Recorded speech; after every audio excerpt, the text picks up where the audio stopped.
regions outside of Alaska and Hawaii, of the lower 48. And obviously, Jeff mentioned the oysters, the shrimp fishery is huge, and there are a number of other important fisheries. To give you an example of the importance of these two industries, every year the town of Morgan City in Louisiana has an annual shrimp and petroleum festival. This year was the 75th one of these, so these have both been important for a long time. I'm a microbiologist by training, so I want to talk a little about microbes in oil. And first of all, there are natural oil seeps all over the Gulf. You can see them by satellite there. So a lot of the organisms are used to some oil. I've seen estimates of up to 1,000 barrels a day by natural seepage. That's the original estimate of what the oil leak was from the well.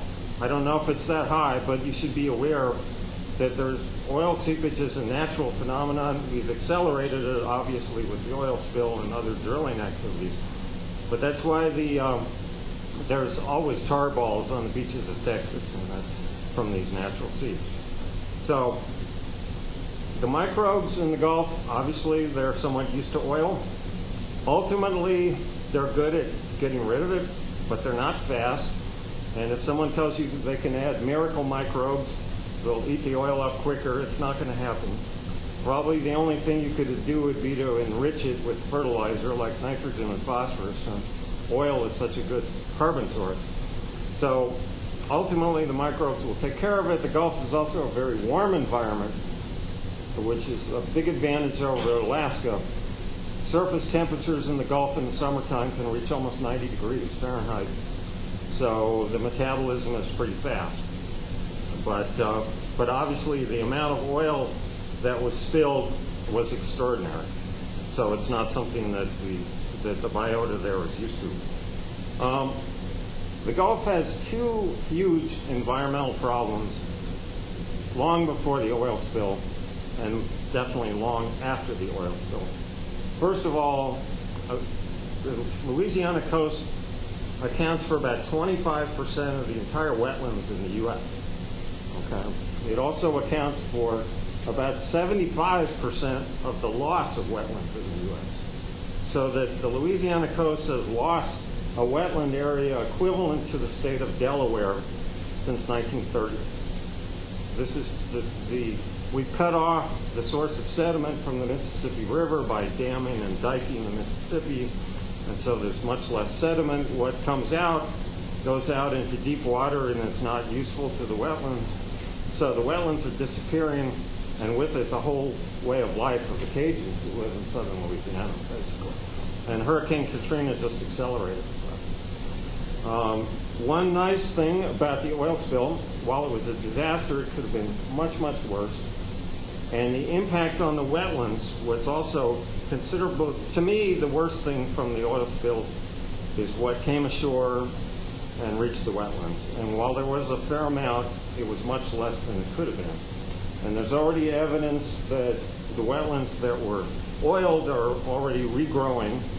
So hopefully the oil spill's impact on this already occurring wetlands loss will be limited.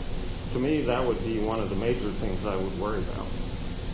The other thing I should mention about the Gulf is that because of all the nutrients, nitrogen and phosphorus coming down the Mississippi River from the Corn Belt in the Midwest, from either fertilizer runoff or animal waste, there's an annual summer dead zone off the coast of Louisiana where the oxygen is depleted to very low levels in the bottom water. In a typical summer, that dead zone is the size of the state of New Jersey. Okay. It's the second largest dead zone in the world. The only bigger one is in the Baltic Sea in Europe, which is kind of in the middle of Europe, so it gets everyone's waste. Amazingly enough, the dead zone in the Gulf has not killed off the fisheries at this point. At least the shrimp and the things that can swim around just move out of it, and then the fishermen move out of it and follow them along the edge of it so you can actually see them. So it hasn't probably gotten the publicity that it might warrant, On the other hand, the Chesapeake Bay has much the same problem, but there it's virtually eliminated many of the important fisheries. In the Gulf, that hasn't happened so far. But of course, the problem is, how are you going to tell an Iowa farmer that his fertilizer is eliminating the oxygen in the Gulf of Mexico? He doesn't really care. So, and the more we grow corn for ethanol, the bigger the problem becomes. So, and finally, I want to make one comment about research. There's been a lot of discussion about BP and their research fund and how it's going to be allocated and all this kind of thing. They've, in the last couple of days, finally released the details. They will have a $500 million fund, which will be allocated to research, mostly to Gulf area scientists, but with some collaborations from elsewhere acceptable. The panel to decide will be scientists appointed by BP, as well as something called the Gulf of Mexico Alliance, which is an organization of the governors of the Gulf states, from Texas to Florida. So it's good to see that money going into research. I hope it's allocated on the basis of good science. And that's all I have to say. Thanks very much.